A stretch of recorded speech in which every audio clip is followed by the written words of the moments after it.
pembuatan ya sambungan PN.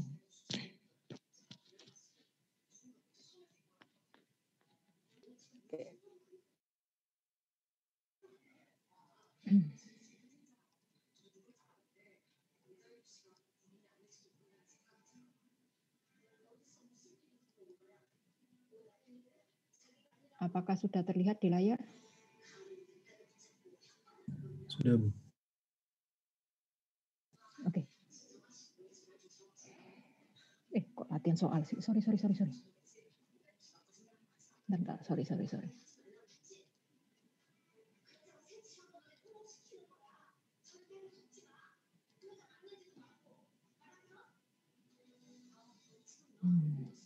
Salah bukanya, bentar.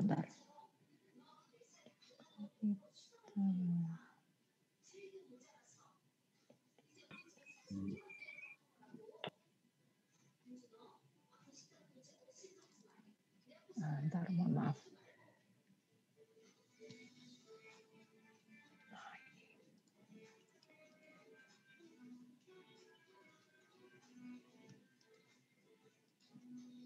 Nah, yang ini. Yang satunya buat besok hari Rabu. Oke. Nah, ini sekarang kita masuk ke yang kedua ya. Yang pertama kemarin kita sudah mereview tentang konduktivitas dan lain-lain ya, mobilitas, konduktivitas intrinsik dan ekstrinsik. Nah, sekarang kita masuk ke berikutnya. Nah, biasanya dalam mendesain sambungan P dan N ya untuk pembuatan dioda PN, kita nanti akan belajar terlebih dahulu dengan ini, membuat diagram pita energi ya. Jadi kita untuk melajari diagram pita energi kita harus tahu dulu komponennya apa saja. Kemudian apa pengaruh konsentrasi akseptor dan donor di dalam sambungan PN ya. Kemudian terakhir nanti adalah bagaimana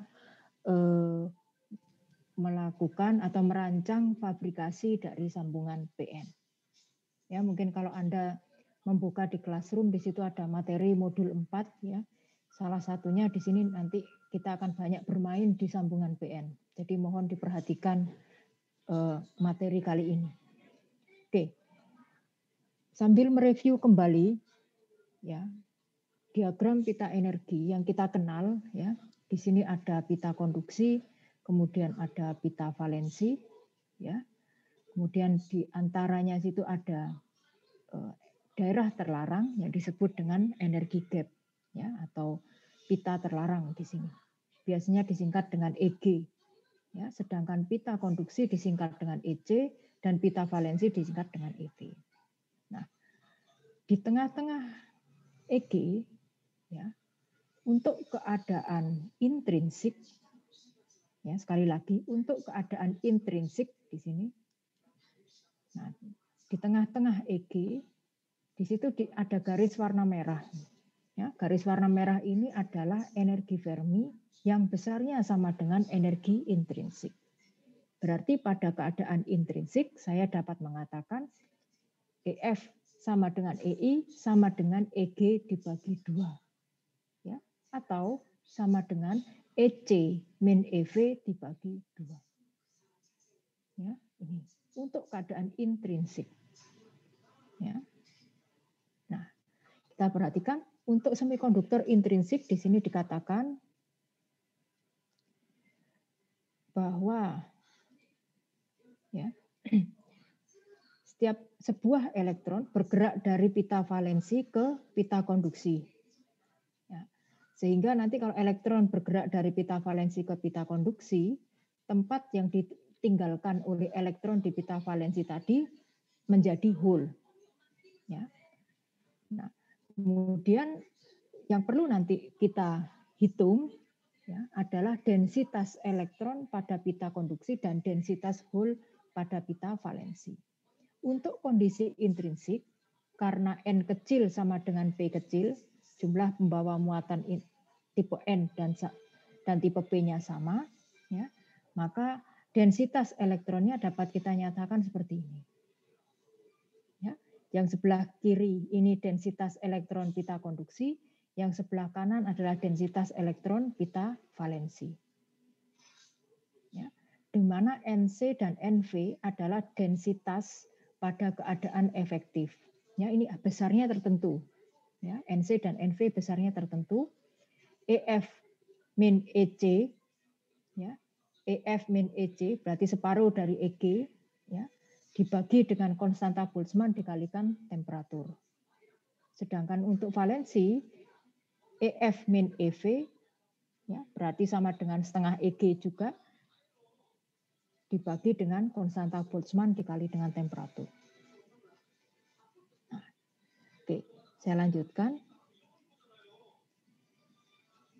Nah, kalau kita susun ulang ya persamaan tadi, maka saya akan mendapatkan seperti gambar, seperti equation di atas ini.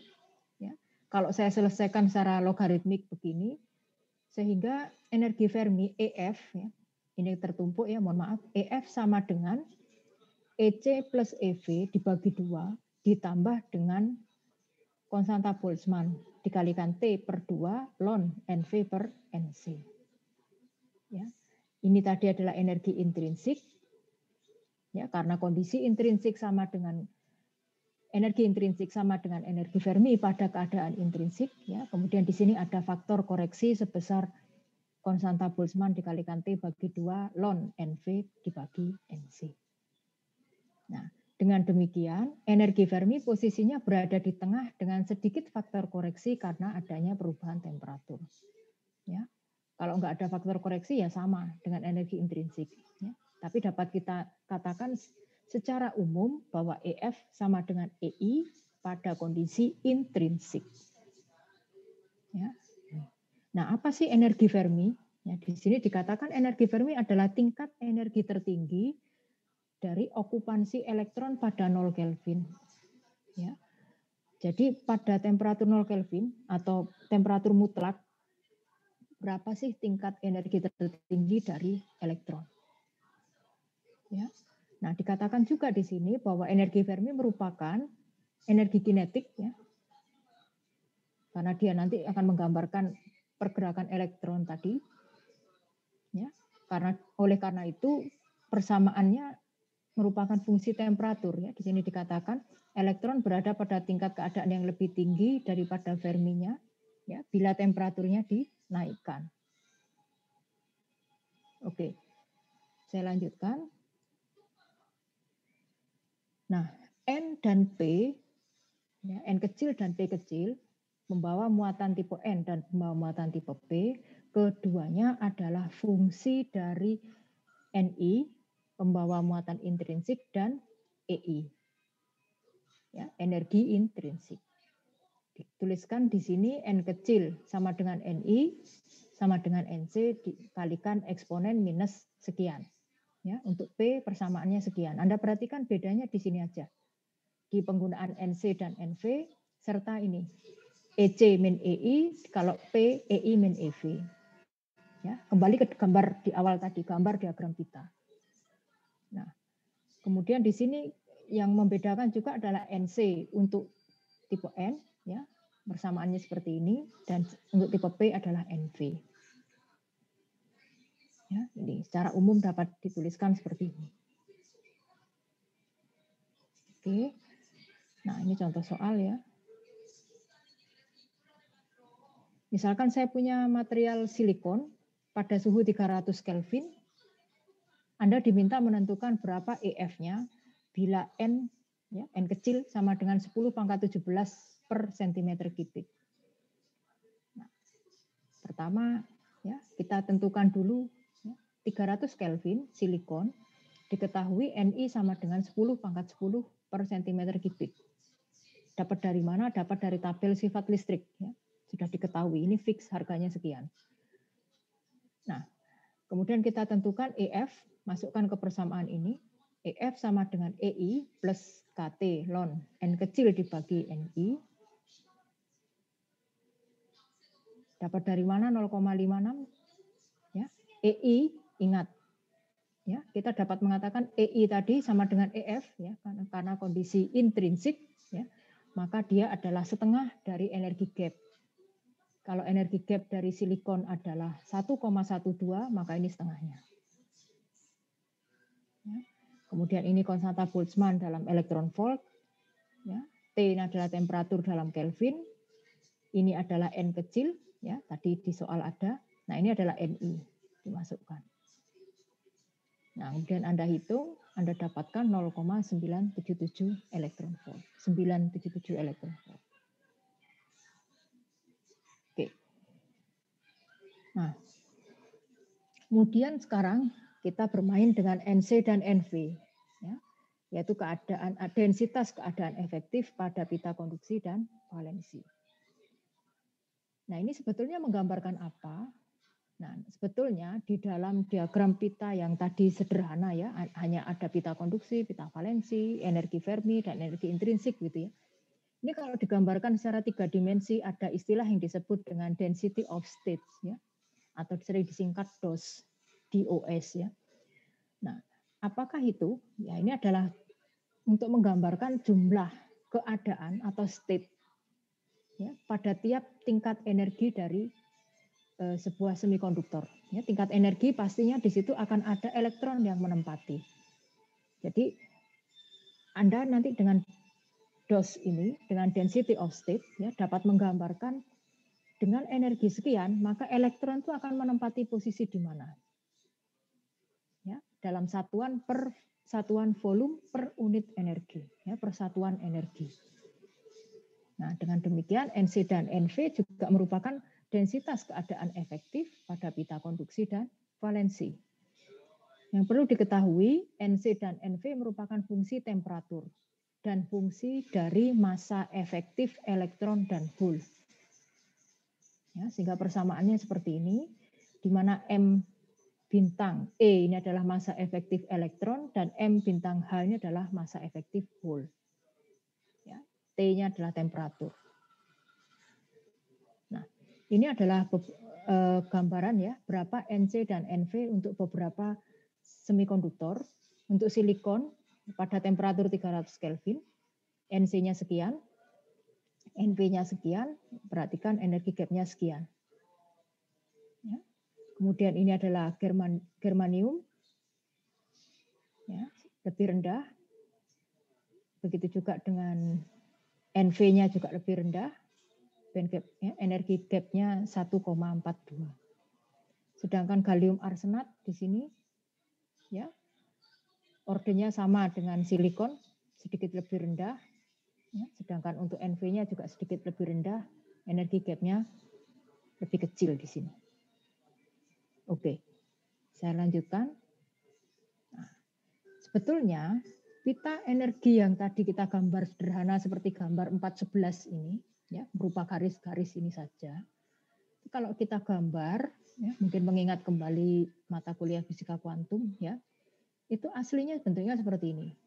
Karena apa? Nah, tiap tonjolan ini itu adalah menggambarkan density of state, ya, densitas keadaan dari kalau di sini adalah dari permukaan silikon tipe P dan sebelah kanan adalah silikon tipe N.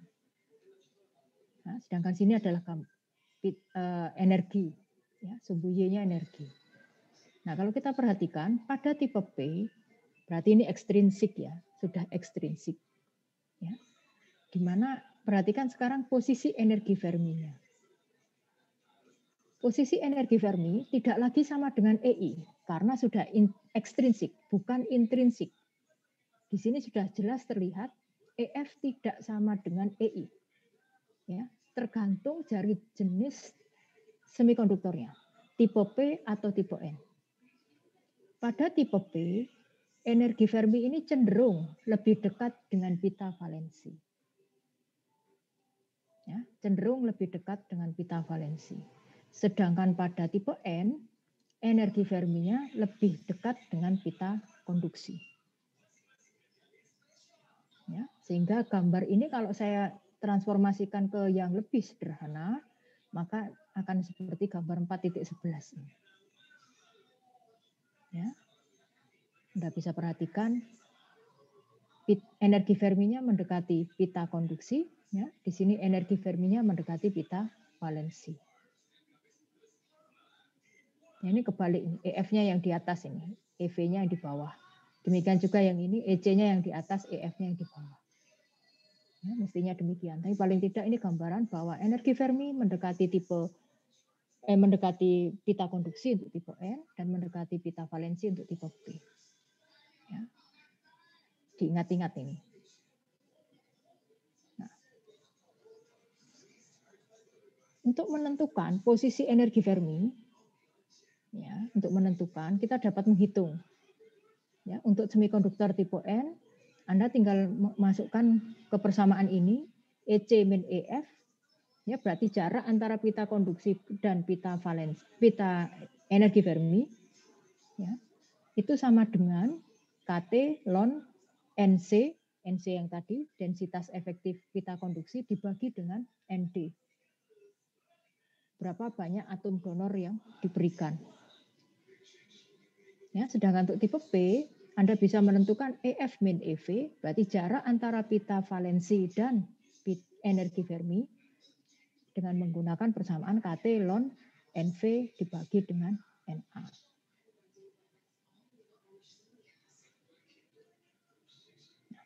Terus EI-nya kemana? Kalau EF-nya bergeser, EI-nya kemana? Ingat, posisi EI, energi intrinsik, selalu di tengah-tengah dari EG. Jadi dia diapa-apain tidak berubah. Yang bergeser hanya EF.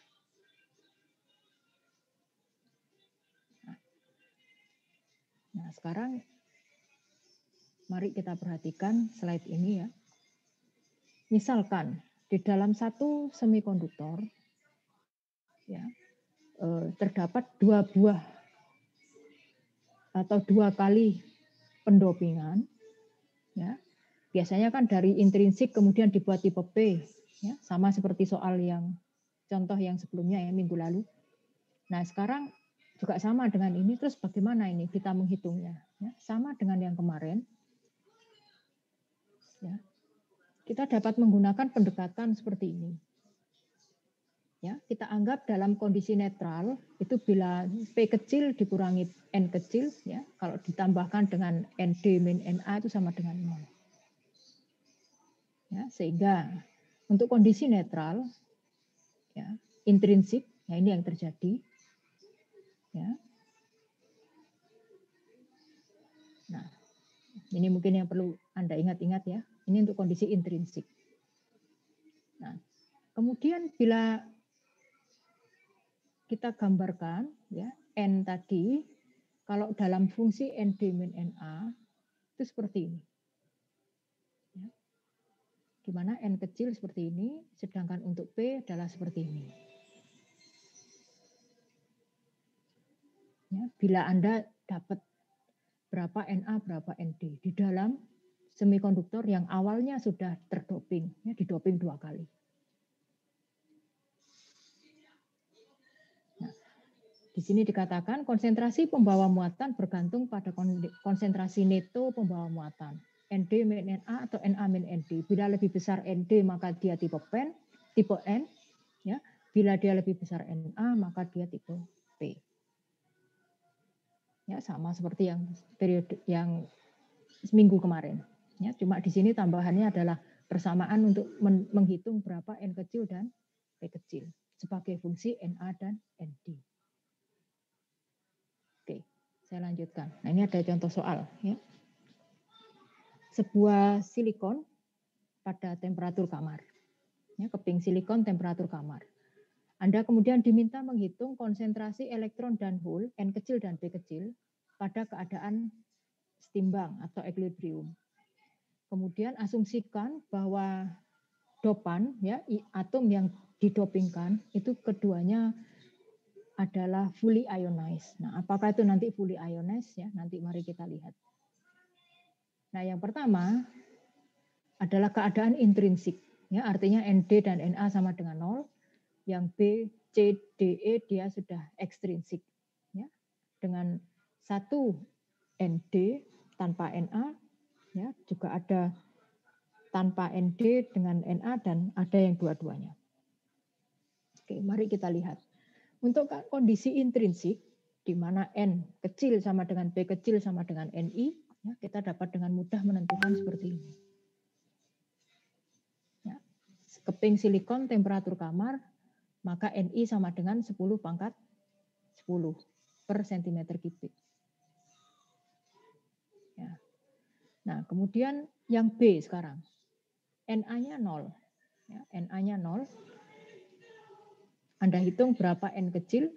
Nah, di sini Anda dapat menghitung seperti ini. Ya, yang ada hanya ND, maka ND itu mewakili N kecil. Ya, sebesar ini. Kemudian masukkan ke persamaan ini, Anda dapatkan P kecil. Nah, ini untuk menguji netralitasnya, ya Anda dapat masukkan persamaan ini, P kecil min N kecil ditambah ND min Na sama dengan 0. Ya. Anda masukkan semua, kemudian Anda dapatkan ya, N kecilnya sekian, ya, sesuai dengan yang ini, kemudian P kecilnya sekian. Ya, berarti sudah sesuai ini perhitungannya. Ya, ini untuk ini aja, menyelesaikan lebih akurat. Nah, oke, saya lanjutkan. Untuk C, kasus yang sama, tidak punya Na, ya sama seperti tadi. Kemudian yang berikutnya tidak punya Nd, juga sama, tinggal dibalik mana yang kosong, mana yang tidak gitu ya. Dan yang terakhir punya kedua-duanya. Nah ini yang lebih kompleksnya memang yang terakhir ya. Cek dulu siapa yang lebih besar, Nd atau Na. Ini.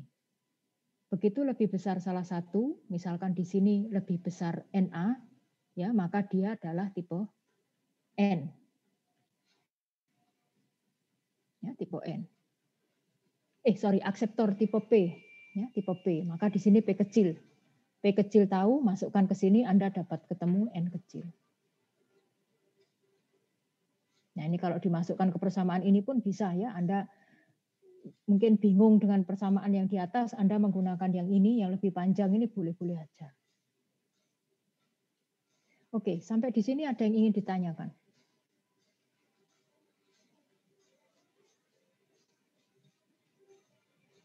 Ini masih keadaan setimbang ya, equilibrium.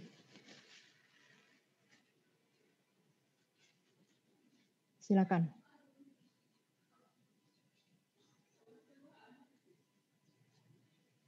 Saya stop sharing dulu.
Oke, saya harap paham ini.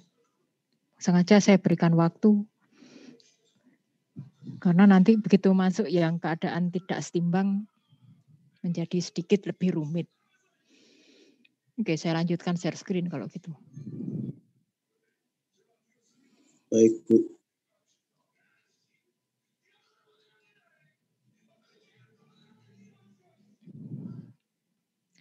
Nah, energi Fermi ya, itu juga bergantung pada temperatur. Kalau Anda mungkin mendapatkan buku, ya.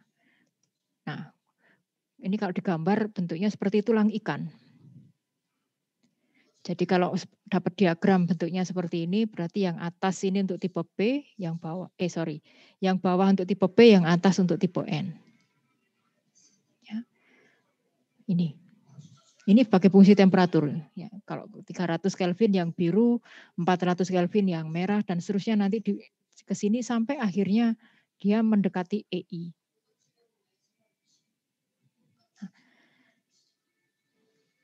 Ada juga persamaan lain yang dapat digunakan. Ya, pada slide nomor 17 ini ada persamaan lain. Saya nggak bisa dapat gambar yang lebih bagus, nih, mohon maaf gambarnya seperti ini. Anda bisa perhatikan ini adalah ND untuk donor ya tipe N, sedangkan ini adalah akseptor Na. Ini persamaan yang lain menggunakan NC dan ND, ini juga NV dan Na. Kalau yang tadi, yang sebelumnya kita menggunakan N kecil dan Ni dan P kecil dan Ni. Ya, ada dua cara. Cuma perhatikan persamaannya enggak sama-sama persis ya. Cuma nanti kita dapat menggunakan dua cara tersebut. Terserah Anda senang menggunakan N kecil atau Anda senang menggunakan NC atau NV. Nah, di dalam pembuatan diagram energi, ya, ini sebagai contoh di sini ya, sebuah keping silikon didoping dengan atom arsenikum sebanyak 10⁻17 atom per sentimeter kubik. Anda ditanya berapa banyak konsentrasi hole P yang setimbang ya pada temperatur 300 Kelvin. Kemudian diminta menentukan posisi energi Fermi relatif terhadap energi intrinsik. Ya, yang perlu dicek sekarang ya, atom arsenik ini dia tangannya berapa? Ya, dicek dulu. Ya, ternyata tangannya ada 5. Ya, berarti nanti ada kelebihan elektron di sana. Sehingga ND nanti akan jauh lebih besar daripada Ni. Ya, kita dapat menggunakan persamaan ini. P kecil sama dengan Ni kuadrat dibagi N, sehingga ketemu berapa P kecil.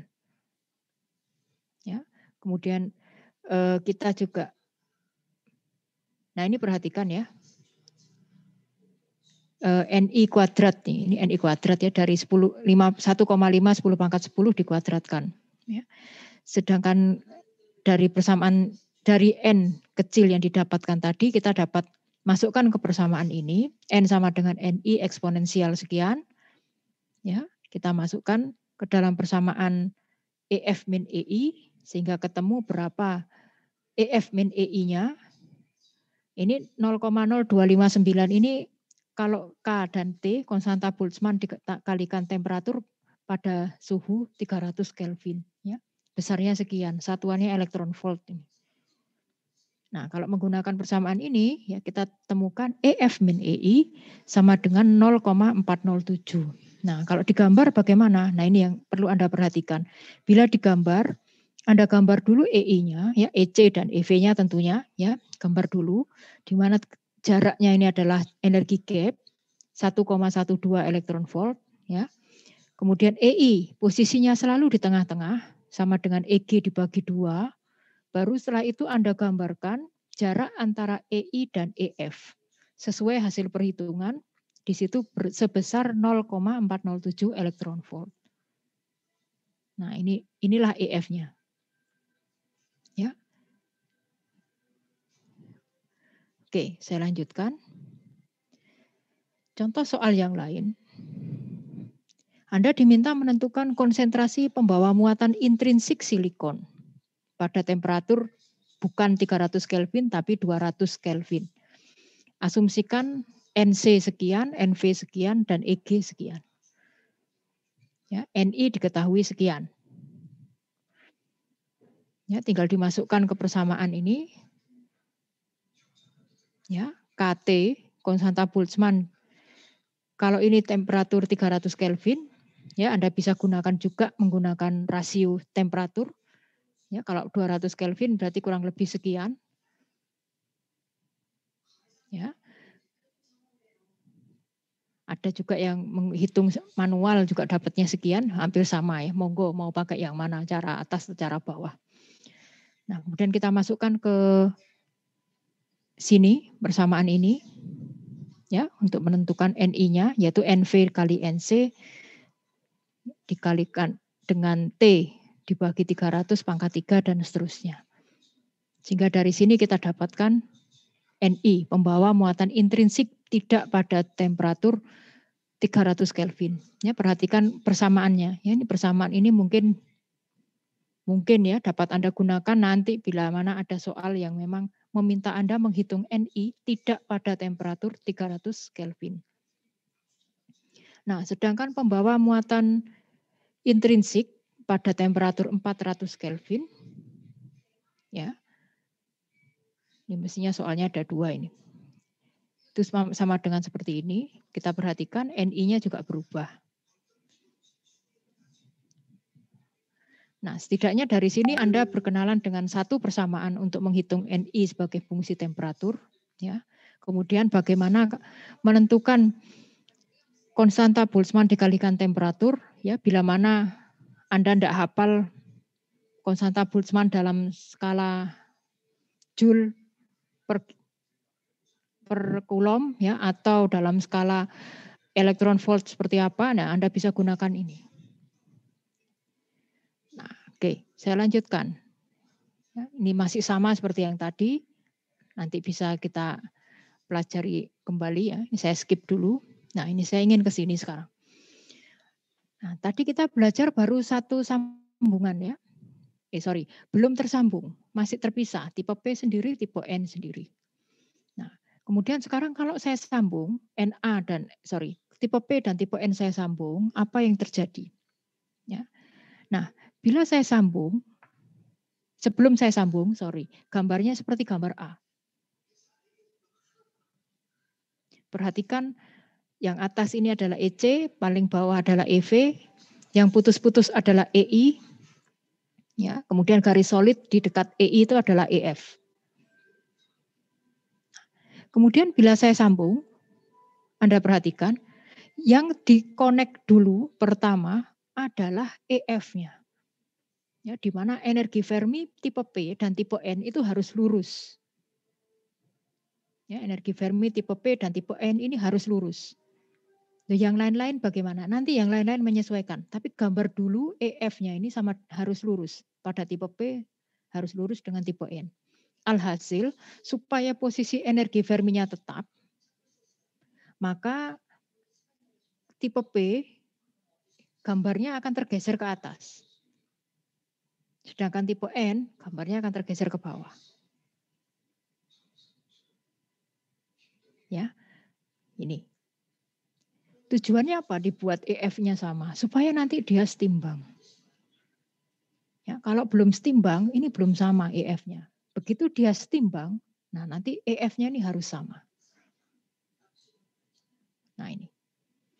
Nanti setelah tersambung, ini yang akan terjadi. Jadi ini melengkung nanti. EC-nya, EV-nya juga melengkung, EI-nya juga melengkung. Tapi EF-nya lurus.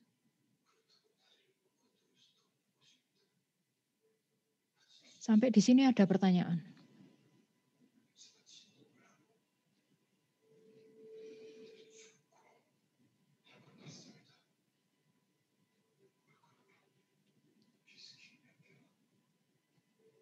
Silakan.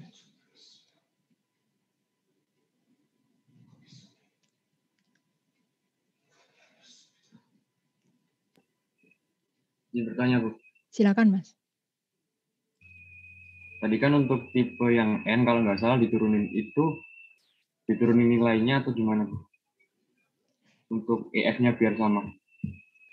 Posisinya saja, Mas. Kalau jaraknya berapa tetap Anda lihat ini proporsinya ya. Jarak antara EC dan EF-nya sekian, ya yang gambar A. Kemudian EF min EI-nya sekian, tetap ini. Hanya digeser saja, translasi aja. Ya, kalau vektor itu kan besarnya tetap tapi digeser ya, translasi. Tujuannya hanya menyamakan posisi antara EF dan EF tipe P dan EF tipe N. Kalau gambar A ini Anda perhatikan, kalau mau Anda sambung kan nggak bisa ini, garis lurus kan nggak bisa EF dan EF-nya P sama EF-nya N. Ya, maka P-nya harus sedikit naik, N-nya harus sedikit turun. Digeser saja. Kalau besarnya sama, tidak boleh berubah besarnya. Jaraknya EC ke EF-nya juga tidak boleh berubah. EF ke EI tidak boleh berubah. EI ke EV juga nggak boleh berubah. Proporsinya harus sama. Hanya digeser, translasi. Bagaimana? Baik, Bu. Terima kasih. Ya. Silakan yang lain.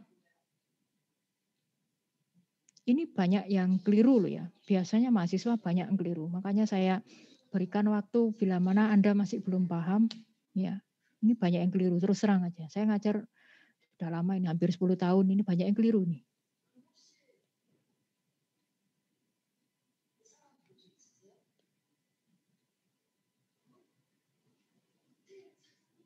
Ya, silakan diperhatikan baik-baik ya. Jadi yang disamakan adalah EF.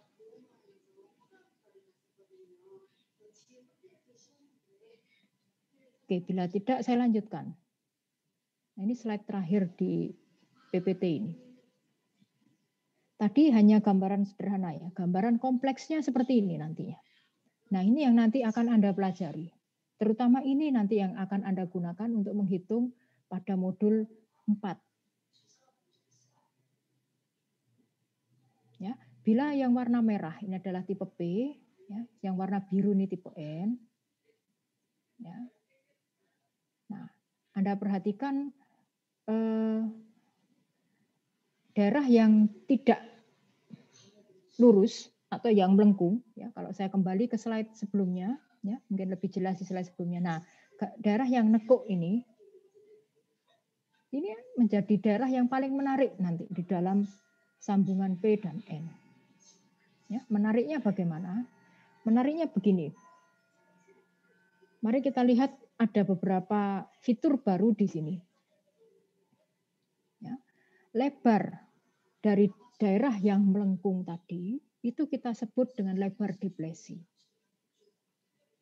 Ya, persamaannya W sama dengan sekian-sekian, ini ada di bawah ini. Ya, di mana epsilon R dan epsilon 0 ini adalah permitivitas relatif silikon dan permitivitas ruang hampa, epsilon 0.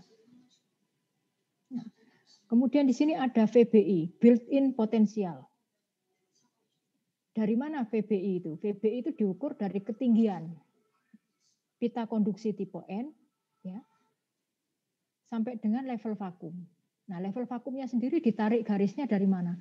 Dari garis pita konduksi tipe P. Jadi ini pita konduksi tipe P, Anda tarik garis lurus begini, jarak antara ketinggian tersebut hingga ke pita konduksi tipe N disebut dengan built-in potensial. Ya. Nah, zona yang melengkung ini, lebar deplesi, itu terdiri dari dua bagian. Bagian yang warna merah dan bagian yang warna biru. Yang warna merah adalah tipe P, yang warna biru adalah tipe N. Ya, berarti ada lebar deplesi daerah tipe P dan ada lebar deplesi daerah tipe N. XP sama XN. XP plus XN sama dengan W.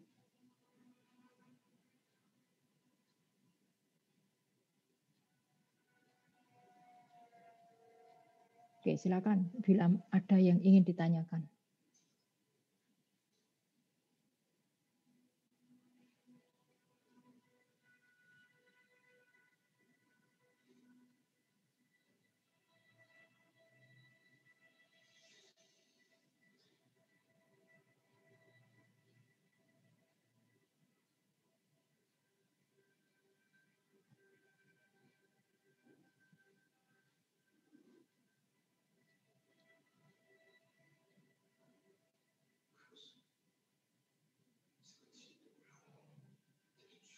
Dulu waktu zamannya Pak Agung Budiono masih belum pensiun, kalau ngajar pas pita konduksi, pita valensi ini, diagram pita, kita diminta menggambar menggunakan kertas milimeter. Ya.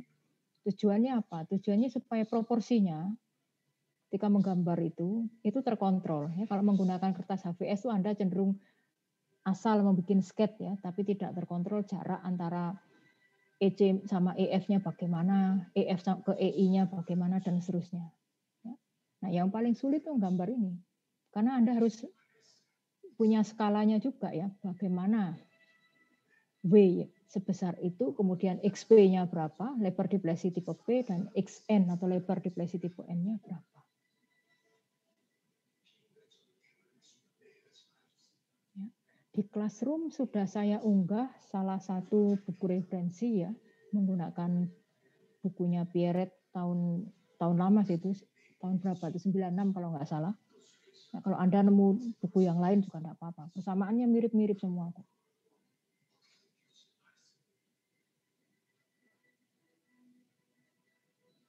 Oke, sampai di sini ada pertanyaan. Paling tidak harapan saya sampai dengan minggu ini Anda sudah tahu komponen-komponen utama di dalam diagram pita energi dan penggambarannya ya, untuk sambungan P dan N. Nah, Anda mungkin pernah mendengar ada sambungan juga enggak cuma PN ya, dioda kan enggak cuma PN, ada PNP, ada NPN. Anda juga bisa menggambarkan diagram pita energinya. Caranya bagaimana? Caranya sama. Ya, berarti kalau NPN ya gambarnya yang P-nya di tengah ini paling tinggi, N nanti turun lagi gini. Nah, itu NPN. Kalau PNP bagaimana ya? P-nya tinggi, N-nya rendah, P-nya tinggi lagi. PNP. Yang paling sulit adalah adjustment ya, karena EF-nya harus sama. Ini masih enak ini, karena ND dan NA-nya hampir sama. 10 pangkat 16. Kalau Anda buka di modul, ada yang angkanya sama, ada yang angkanya ordenya tidak sama. Apakah itu pengaruh? Ya, pengaruh. Nanti kalau Anda gambarkan diagram pita energinya, itu akan sangat-sangat berpengaruh. Nah, nanti saya harapkan untuk modul 4, Anda belajar menghitung dengan pendekatan deplesi, ya ini ya, persamaan-persamaan seperti ini. Ini adalah persamaan pendekatan deplesi. Ya, nanti juga diminta menghitung medan listrik yang dihasilkan. Anda bisa cek di buku Pierret itu mestinya ada. Medan listrik dari yang dihasilkan sepanjang lebar deplesi. Kemudian nanti Anda diminta plotting. Plotting berdasarkan persamaan sederhana ini. Ya. Nanti Anda bandingkan dengan plotting yang ada di website NanoHub. Ya. Sign in dulu di website NanoHub ya, free. Nah, nanti Anda bisa mendemokan di sana. Kemudian di belakang itu ada listing program MATLAB. Ya, Anda bisa kopas listingnya, kemudian Anda running gitu ya.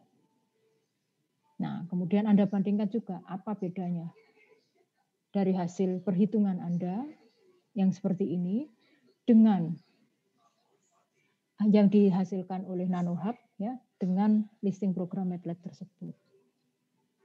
Pasti ada bedanya. Nah, nanti saya minta menjelaskan bedanya. Mengapa demikian? Oke, silakan bila masih ada yang ingin didiskusikan.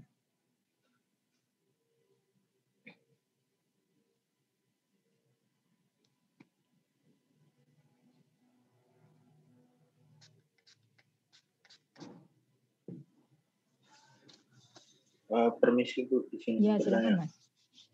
Saya masih bingung soal lebar deflasi ini sebenarnya merepresentasikan apa? Kan kalau dilihat di gambar kan lebar deflasinya kan landai ya Bu ya. Iya. Kalau misal dia kayak curam gitu, apakah berpengaruh? Ya. Apa enggak? Ya, terima kasih. Sangat berpengaruh, Mas.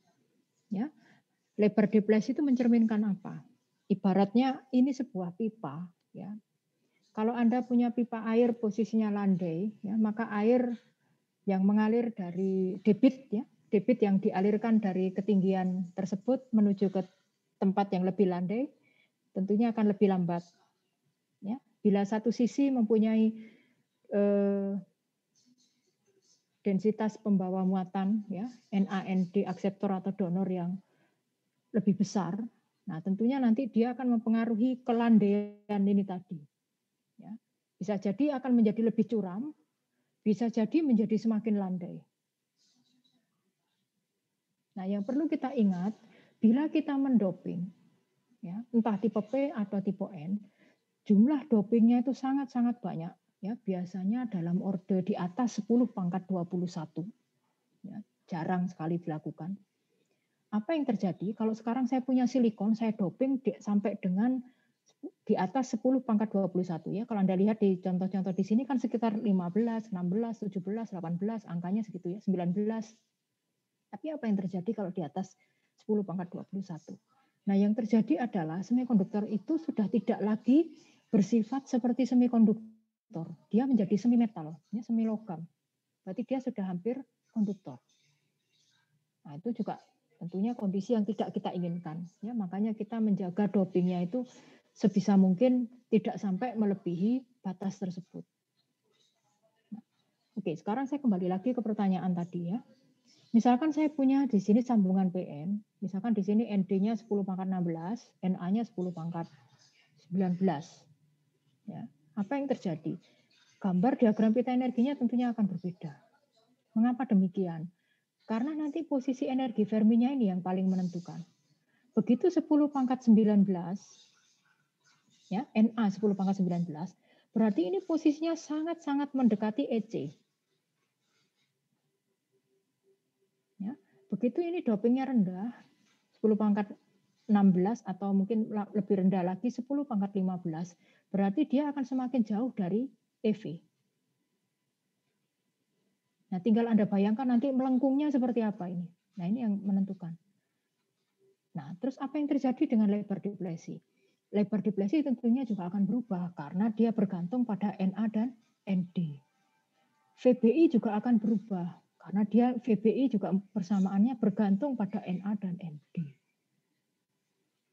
Apalagi yang pasti berubah, XP dan XN, lebar deflasi daerah P dan lebar deflasi daerah N juga pasti berubah. Berubah satu, berubah semua. Medan listrik yang dihasilkan pun pasti berubah. Distribusinya tidak lagi sama. EI bagaimana? EI tetap, ingat, di doping berapapun, EI tetap selalu di tengah-tengah EG. Ya, setengah dari energi gap.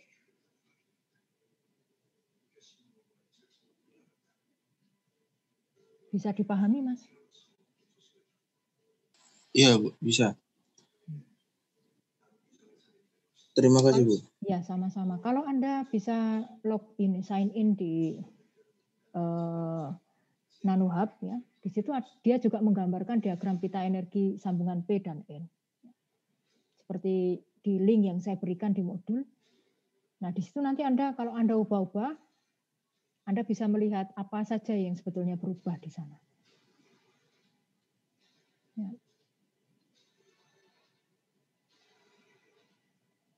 Tidak perlu semua anggota tim sign in ya, mungkin salah satu atau salah dua silakan kalau mau sign in.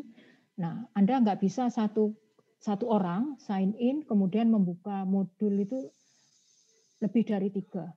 Ya, maksimum 3 modul punya si NanoHub itu yang bisa Anda buka secara simultan. Ya, yang lainnya harus antri. Ya, kecuali kita institusional kayak ITS memang sengaja langgan. Ya. Ini sengaja saya ambilkan modul yang menurut saya paling simpel di sini ya untuk menggambarkan sambungan PN ini. Silakan bila masih ada yang ingin didiskusikan.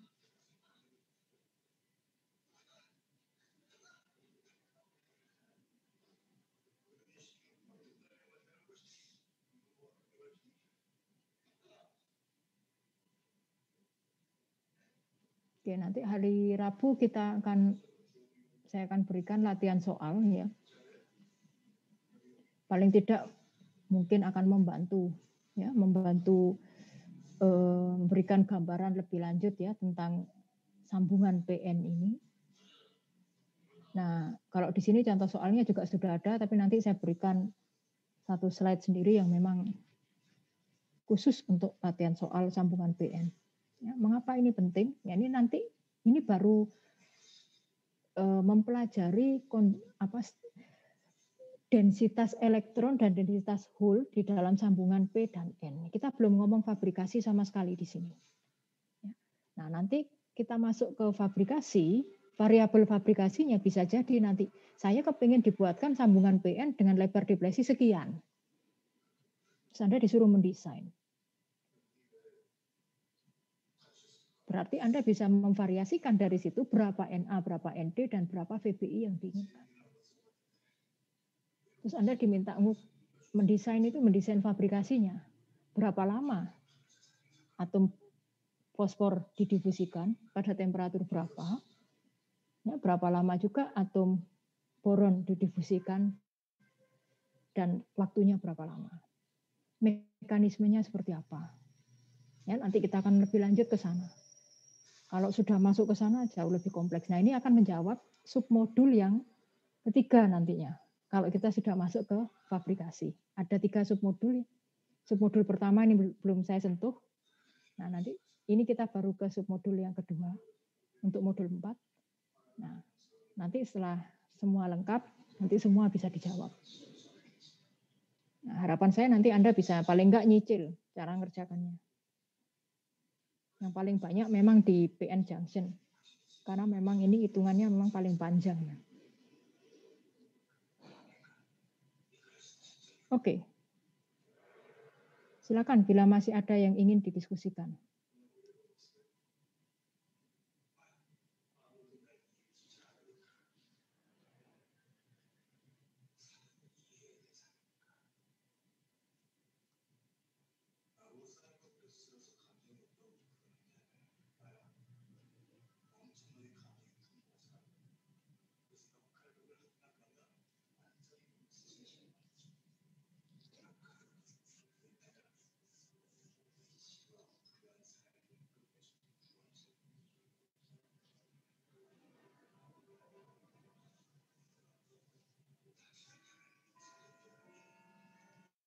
Oke, tidak ada yang ingin ditanyakan?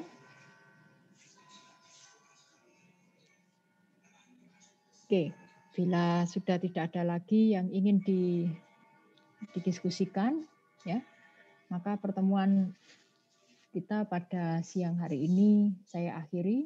Ya, harapan saya semoga Anda banyak belajar dengan bermain-main di NanoHub. Ya. Sign in dulu di sana, kemudian bermain-main di sana, kemudian semoga dapat membantu pemahaman Anda seperti apa sih sambungan PN itu yang sesungguhnya. Ya. Karena nggak ada praktikum yang sifatnya luring. Ya. Kalau praktikum yang sifatnya luring pun Anda paling cuma mengukur, kemudian dapat hasilnya, kemudian kami balik ya, kami minta untuk mendesain dari sambungan tersebut. Ya, mirip-mirip sebetulnya, tapi cuma nggak ada kegiatan fisiknya saja. Oke, kira-kira itu yang ingin saya berikan pada kesempatan kali ini. Ya, nanti hari Rabu kita akan latihan soal sambungan PN ya, supaya paling nggak familiar dengan apa yang disebut metode pendekatan deplesi ya, atau depletion approximation. Nah, harapannya supaya bisa mengerjakan modul praktikum yang ada. Oke, terima kasih atas kehadirannya. Tetap menjaga kondisi kesehatan. Selamat siang dan wassalamualaikum warahmatullahi wabarakatuh. Waalaikumsalam. Terima kasih Bu. Terima kasih Bu Doti.